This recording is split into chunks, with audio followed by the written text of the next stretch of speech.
మనకి అంతకుముందు Donald Trump మన భారతదేశం మీద ఫుల్ ప్రెషర్ తీసుకొచ్చాడు కదా టారిఫ్ రూపంలో.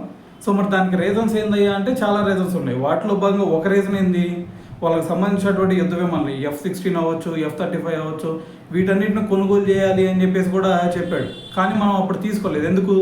అవి చూస్తేనే ఎక్కడ పడితే అక్కడ కుప్పకూలిపోతా ఉన్నాయి. ఈవెన్ కేరళలో అటువైపు కూడా కొన్ని కుప్పకూలిపోయినటువంటి సిచ్యువేషన్లు కూడా మనం చూసాం. మరి ఇటువంటి డమ్మీ మేమేం చేసుకుంటారో స్వామి, మాకు వద్దురా బాబు ఇవన్నీ అని చెప్పేసి మనం కరాఖండికి చెప్పేసాం మాకు వద్దు అని చెప్పేసి. సో అది కూడా దృష్టిలో పెట్టుకున్నాడు. అప్పుడు టారిఫ్లు పెంచుకుంటూ పోయాడు. అయితే మనకు కావాల్సినటువంటి ఏది చినుకి ఇలాంటి వాటికైతే ఓకే చెప్పాము, కానీ మరి వాటికి సంబంధించి మళ్ళీ ఇంకా వాటితో పాటు ఇంకా కొన్ని అంటకట్టాలని చెప్పేసి చూసాడు అప్పుడు. సో మరి వాటికి ఓకే అన్నామా, నో అని చెప్పాం. అయితే ఇప్పుడు ఇంకొక ఒప్పందం జరిగేటటువంటి ఛాన్స్ కనిపిస్తుంది భారతదేశానికి అమెరికాకు మధ్య.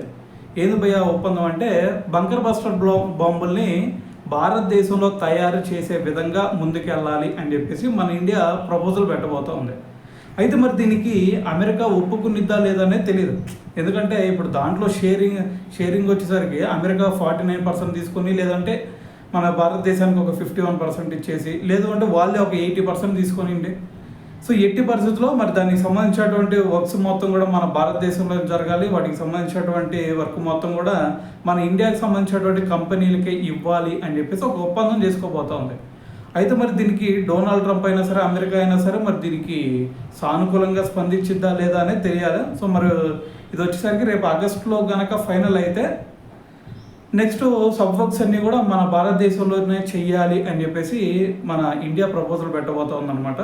సో చూద్దాం మరి దీనికి అమెరికా ఏ విధంగా స్పందించింది అనేది.